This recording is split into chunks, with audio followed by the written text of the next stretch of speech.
कांग्रेस की भारत जोड़ो न्याय यात्रा में बढ़ती भीड़ से कांग्रेसी खासे उत्साहित हैं। आज मुरादाबाद में प्रियंका गांधी के जुड़ जाने से राहुल गांधी के साथ भीड़ काफी उमड़ी और भीड़ की हालत ये थी कि लोगों का सड़क पर चलना दूभर हो गया। कांग्रेस की रैली का रेला बन गया और जो है लोग जो है उत्साहित दिखाई दिए। यहाँ लखनऊ में कांग्रेसियों में खासा उत्साह है। उनका मानना है कि अगले चरण में जब आगरा से अखिलेश यादव जुड़ेंगे तो भीड़ और बढ़ेगी, क्योंकि जो है सपाइयों का समर्थन भी कांग्रेस को मिलेगा और उससे जो है इंडिया गठबंधन मजबूत होगा। तो इंडिया गठबंधन की मजबूती के पीछे ये भी माना जा रहा है, भले 17 सीटों पर कांग्रेस चुनाव लड़े, लेकिन उससे कार्यकर्ता पूरे प्रदेश में अन्य सीटों पर 63 सीटों पर सपा का सहयोग करेंगे और दूसरे समर्थित प्रत्याशियों का सहयोग करेंगे। लेकिन राहुल गांधी की यात्रा से कांग्रेस की जो भीड़ इकट्ठा हो रही है, अगर वोटों में परिवर्तित हो जाती है तो इसका जो है नया जो है कुछ न कुछ प्रूफ सामने दिखाई देगा। क्योंकि सबसे बड़ी बात है कि ये भीड़ जो है एक मायने रखती है और इस भीड़ का जो है सामने आना और उसके बाद अगर कहीं वोटों परिवर्तित होती है तो कांग्रेस का जो है बहुत बड़ा तबका जो है वोट हासिल करेगा और जो है अपना चुनाव भी जीतने में उनकी आसानी होगी।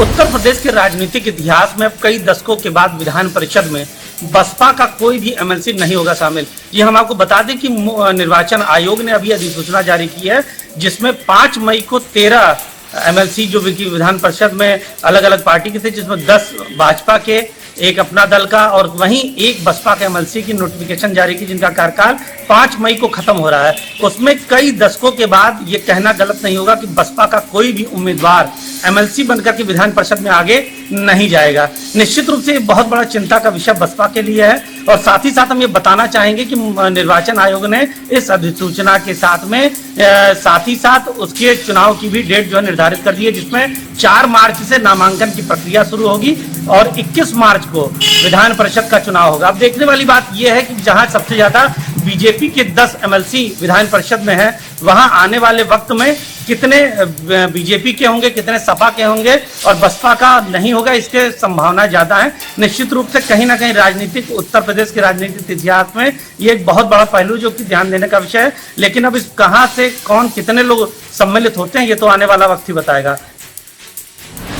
माघ मेला क्षेत्र में जहां स्नान पर्व पर लोग आस्था की डुबकी लगा रहे। बता दें आज माघी पूर्णिमा का स्नान पर्व है। बता दें जिस तरह से पौष पूर्णिमा से कल्पवास शुरू होता है और माघी पूर्णिमा पर कल्पवास खत्म हो जाता है और आज श्रद्धालु स्नान करके और दान करके अपने गंतव्य की ओर रवाना हो रहे हैं।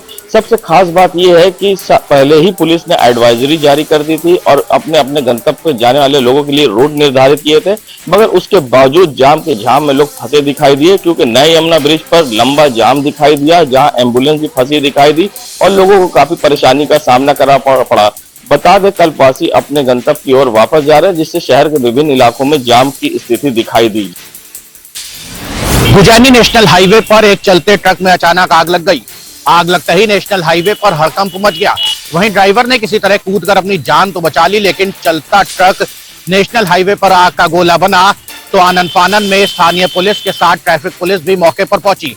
वहीं अब ट्रैफिक पुलिस की ओर से निर्देश जारी किए गए हैं, वैकल्पिक मार्ग की व्यवस्था कराई जा रही है। इस दौरान कानपुर से प्रयागराज की ओर जाने वाला नेशनल हाईवे पर यातायात पूरी तरह से बाधित हो चुका है।